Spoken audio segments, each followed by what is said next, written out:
Welcome back, trainers. After EUIC, we had an exciting double regionals weekend with Vancouver and Fortaleza shaking up the Prismatic Evolutions meta. Let's dive in and find out exactly how it all unfolded. Well, let's give some context. We came off the largest TPCI event ever at EUIC in London, where we saw Dragapult EX dominate the field with 18.6% representation. The other top decks in that day one meta breakdown, well, it was as expected. Gardevoir, Archaludon, Lugia, and Miraidon all showing up and looking to take it down. But what were the real surprises that we saw coming out of EUIC? Well, firstly, there was a group of some of the very best players in North America who brought Golden Go EX to make it rain with some truly unexpected strong performances. And there was, of course, the second surprise, Terrapagos Cloth, that became the EUIC Championship winning deck, piloted by Japan's Ryuki Okada, who had defeated Natalie Miller's Dragapult Duswa in the finals. It was Ryuki's second champion title in Europe this season alone, having already won Dortmund Regional Championships before winning EUIC in February, once again taking yet another direct invite away back home to Japan. Well, it was just 2 weeks later that we ended up in Vancouver, Canada, where 1,314 masters were competing, 185 seniors, and 120 juniors who were battling it out for that direct invite to the World Championships, of course, thousands in cash prizes, booster packs, and that raft of championship points that were to hand. Taking you through the weekend, it was Chip Ritchie, Carl Sablehouse, Juancho Saldana, Ethan Heggie, and Jeremy Jadden. Well, how did EUIC really shape the meta going into Vancouver Regionals? Well, in fact, Dragapult didn't really care or take any notice and continued to just be a very high percentage of decks in day one, actually increasing to 19.3%, which is absolutely bonkers. Some other key meta shifts of note from EUIC was that Miraidon fell out of the top 6 completely and was replaced by that surprise deck of EUIC, that Golden Go EX, coming into the top 6 most represented. The rest, Gardevoir, Lugia, Archaludon, and Terrapagos Cloth, the winning EUIC deck, if you don't remember, all stayed above that 7% threshold. In day 2, 234 players had advanced. And when there's such a high percentage of players already piloting Dragapult, it was not a shock to see it once again at the top of the pile. In fact, 42 players out of all 253 Dragapult players in day 1 had actually made it through. Aside from that, Gardevoir EX and Golden Go EX jumped to 13.2% of the day 2 meta as well. Lugia also saw an increase to 12%, as did Terrapagos Cloth, and joining them was Lost Box Pikachu, both going to 9.4% and 7.3% respectively. That did mean though, Archaludon EX fell out of the top 6 most represented decks, down from that day 1 share of 7.6%. Across the day 1 stream, there was a great amount of variety in both players and decks, and it really goes to showcase what the Pokemon metagame can be like. Just to highlight a few of the rounds across the day 1 stream, in round 4, we got to see a new Prismatic Evolutions deck that was piloted by Drew Kennett, up against the EUIC winning deck in Terrapagos Cloth, piloted by Scotty Chesser. In round 7, we saw Azul Garcia Griego, winner of the first major event in the Prismatic Evolutions format, once again piloting Miraidon EX, up against Lucas Singh, who was also running it back from EUIC with that Golden Go EX deck once again.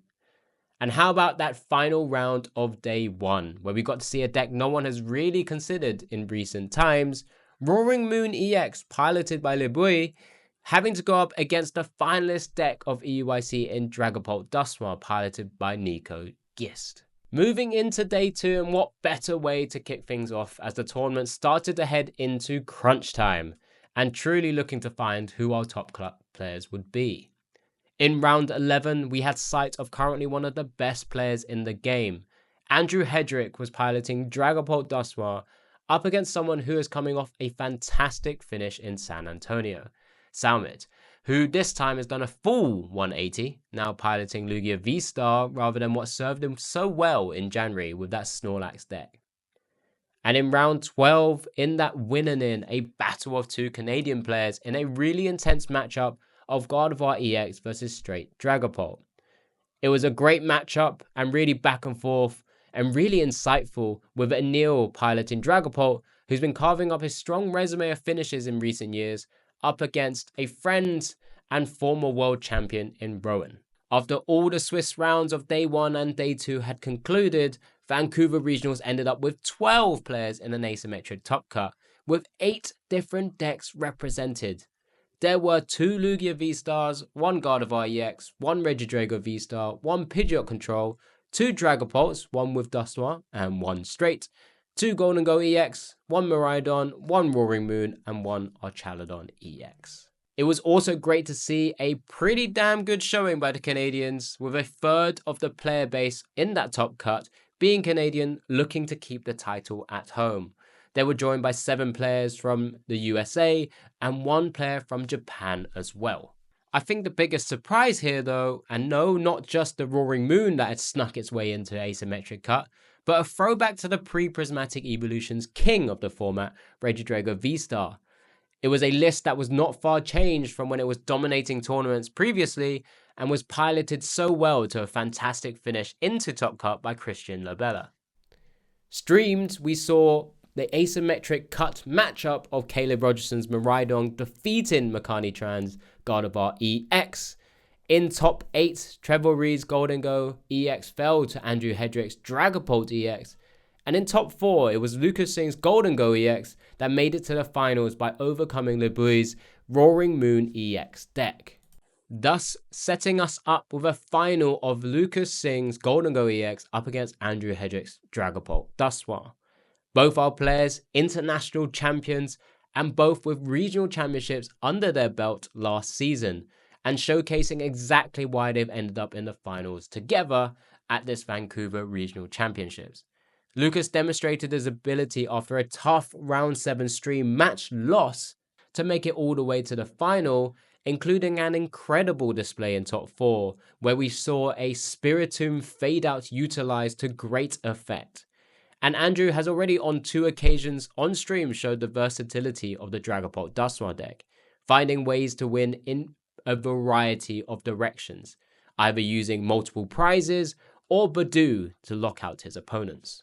Well, in game 1 of the finals, it was a really slow start by Andrew, with Lucas being able to just slowly pick apart those Dreepies and Drakloaks and dominating the first game. In game 2 of the finals, Andrew had reversed the deficit, setting up a board state in a way to enable a strong 4-prize turn to be able to turn the game on its head and take us to a game 3. So heading into game 3 of the finals, both players 1 game away from becoming Vancouver Regional Champion. And in the end, it was Andrew, despite being forced to a slower approach in comparison to game 2, was able to repeat that impressive display of taking multiple prizes in 1 turn, coupled that with a cherry on top Iono that truly sealed Lucas's fate. This 2-1 victory in the final gave Andrew his 4th regional title of his Pokemon playing career.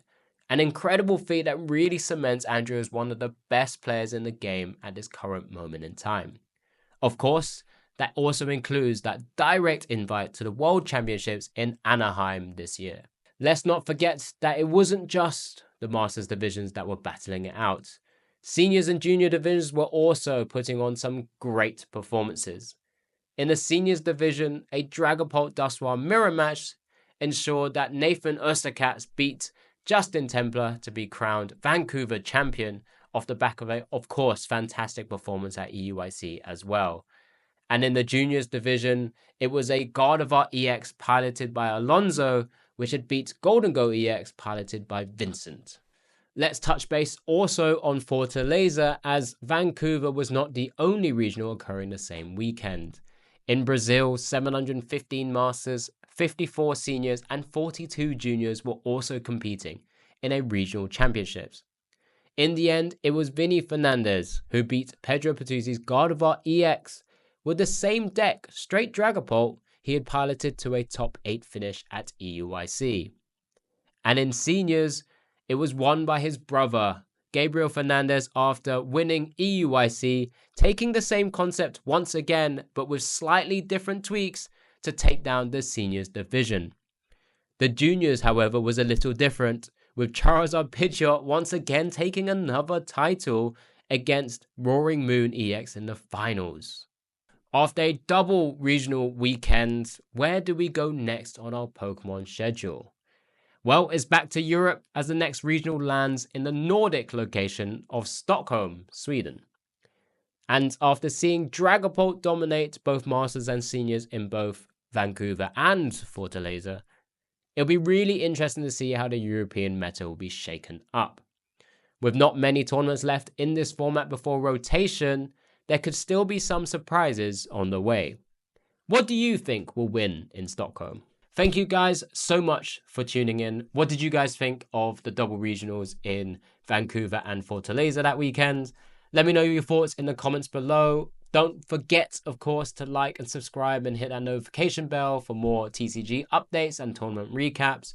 Stockholm's recap will be coming up shortly.